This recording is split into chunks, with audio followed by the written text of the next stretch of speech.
So hello children, today we are going to start a new chapter, the very first chapter in geometry named Fundamental Geometrical Concepts. So this is part 1 of my video.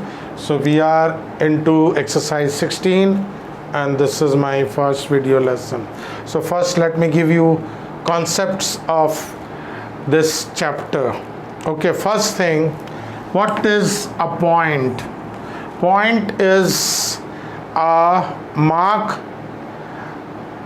of an exact location. So see here, somewhere we have a point like P. Okay, exact location. So see once more. A point is a mark of an exact location, a fine dot mark. So how we represent that? A fine dot mark, I am making it a little bold, children, to make it more prominent for you to see in the video lesson. So it has no length, no breadth, okay, it has no thickness, no space, okay, and generally we represent, always we represent it by capital letters like P, A, so Y should be capital, or let me write X. So these are the points, children. So point is a mark of an exact location, a fine dot mark. Okay, next, what is a ray? So ray we will see later on. This is 1, we move on to 2, 3, then we come to 4. So line segment has a definite length. Suppose this can, if you want to say this is your 15 centimeter. So a line segment has definite length and it is represented by like this AB. You can have like this CD. Okay, on top of that, so generally in higher classes you will see we don't put a bar like this. Okay, or XY. Okay, so a line segment has a definite length. Okay, this is how we represent them.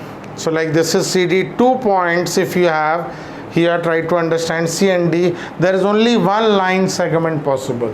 So if 2 points are given, for example CD, or you can take MN, okay, these two are MN are 2 points. You see we are writing in capital letter. So if these are 2 points, so there is only one line segment possible. You join them and you measure them with your scale, you will know what is the definite length or the distance between them. So this was line segment. So there are 3 very closely related words, children. Line segment, which has a definite length, line which is endless in both direction, and a ray which is endless in one direction. So if you see a line, then you will see it is endless in both direction. Like here I have written endless in one direction, I can write endless in both the direction. Okay, so now let's try to understand. This is not endless, this is definite.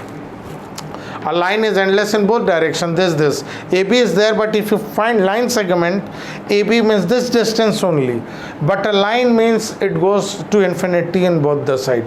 This is how we represent. This move on to the positive infinity, you can say. If you take a number line, this move on to negative infinity.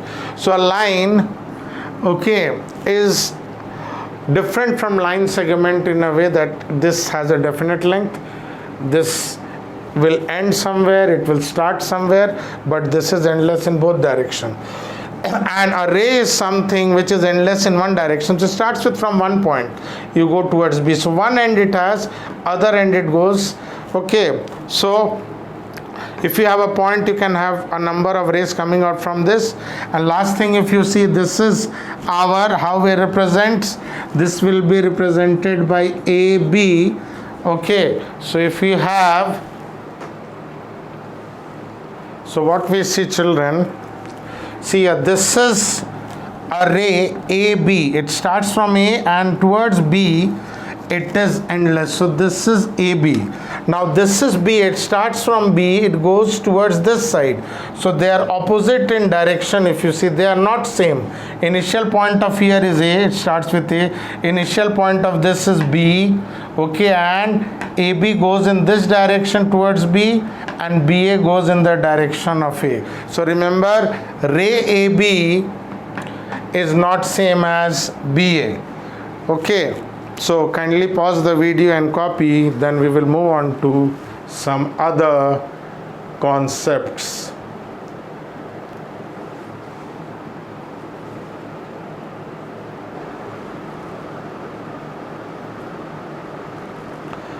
Next we move on to what is a plane. A plane is a smooth flat surface. See, like this whiteboard, the blackboard, a green board in your school. So it's a smooth flat surface.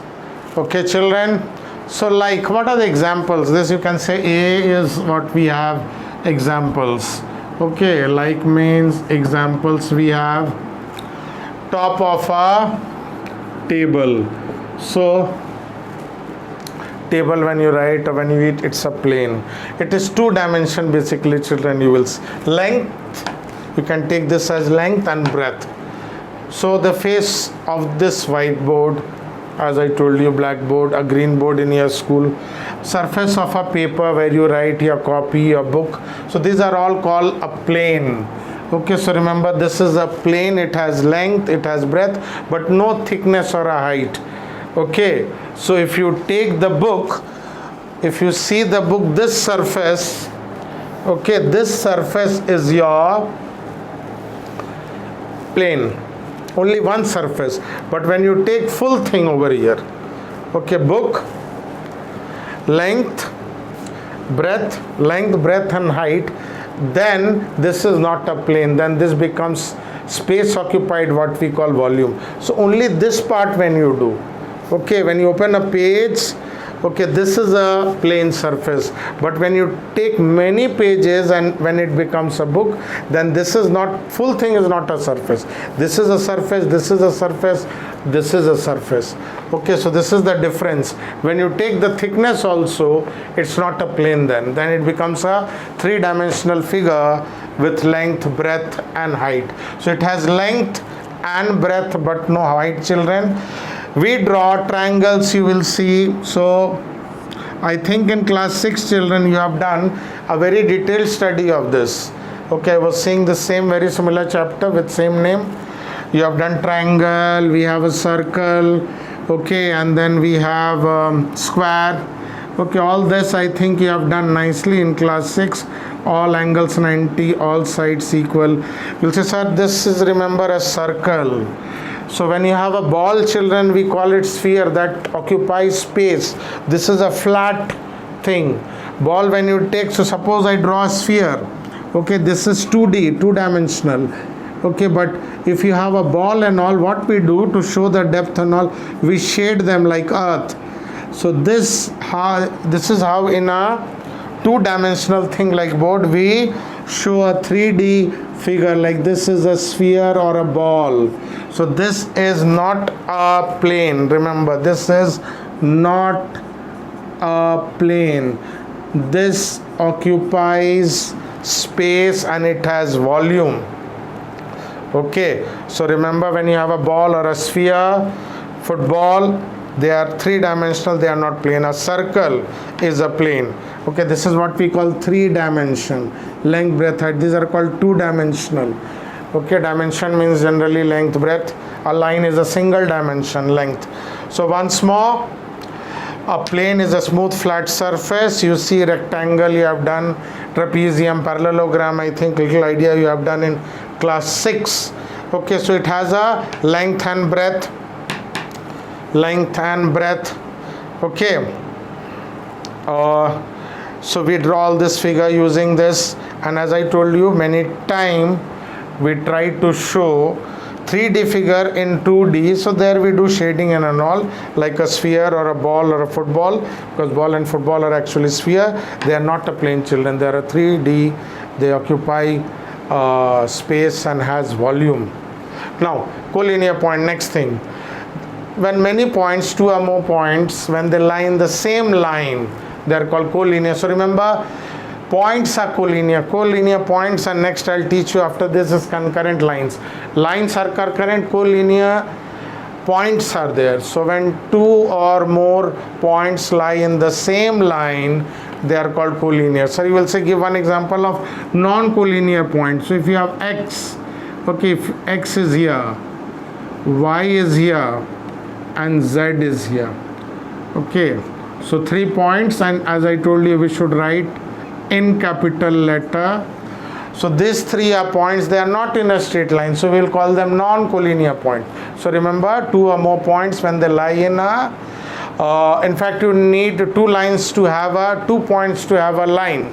So collinear point, if you see, by definition 3 or more points lying in a plane. So 2 points will give you only 1 line. Okay, so 3 or more points you can have over here if you wish. You can have over here D also. So 3 or more points lying in a same line. Okay, and when they're not in same line, they're called non-collinear. Next, before I take concurrent lines, remember collinear points. Points, 3 or more points in the same line. Intersecting lines, where 2 lines they meet at a point, and where they meet it is called point of intersection. So intersecting lines meet at a point, like 2 lines AB and CD, and their point of intersection is O. So kindly pause the video and copy, then we move on to the last few concepts. So next we move on to the last few concepts. So see here, as I was telling you, these 2 things are very important for your future, especially in geometry. These 2 will be coming quite often in class 8, 9 and 10. Okay, we will see what is a centroid, orthocenter, incenter, circumcenter. They are all the meeting point of concurrent lines. So that you will see, and maybe in class 9. So just you remember them nicely. As I told you, collinear points, there are 3 or more points in the same straight line. So similarly, concurrent lines, children, these are collinear points. Concurrent lines are 3 or more lines. Remember, these are points. And as I am again telling you, concurrent lines are there, collinear points are there. So 3 or more lines, if all of them intersect at the same point. So 3 or more lines, they all meet at 1 point only. So okay, so this is, so you have 3 lines. So I am showing you another way. If you have 3 lines, they can go like this. Okay, they can meet at 3 different points, if you see, children. So this are not concurrent lines. You will say this is concurrent. Sir, show me 3 lines or more lines which are not concurrent. These are not concurrent. So 3 or more lines, if all of them intersect at the same point, so 3 or more lines, they passes through 1 common point, and this point is called point of concurrence. Okay, so concurrent lines are 3 or more lines passing through the same point. This is non-concurrent lines. We have 3 lines, they don't pass through 1 single point. In fact, they are intersecting each other, if you see, at more than 1 point. Okay, what is intersecting lines? I told you, children, they have 1 point in common. 2 lines, they have at least, they have 1 point in common, and that point is called the point of intersection. 2 lines having a common point.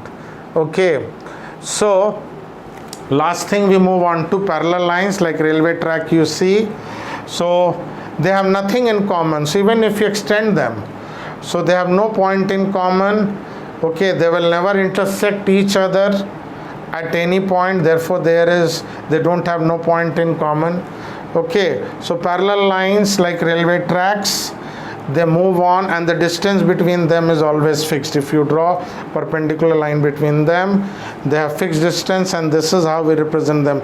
L is parallel to these 2 lines is M, or if you take other lines, suppose 2 lines you have AB and CD, and see, children, we draw arrows like this to show parallel lines. You will see in this class and higher classes. So how we write, children? AB is parallel to CD. So AB is a line, you know, endless line. Whenever we call lines, it should be endless on both the side. I told you in the beginning. So parallel lines, what we have, children, if you see, if they have no point in common and the distance between them remains the same. So with this, we have learnt all the concepts of this fundamental geometrical concept chapter. So this concept I gave you, today. Go through them nicely, and if you have done in class 6, you can see class 6 also you have done in detail. So this is maybe a revision work, and please go through them, see your textbook, try to understand them. I have to try to explain all this concept to you. So please go through all the concept from your book, see this video lesson, and in the next video, children, we will try to solve most of the question of your exercise 16.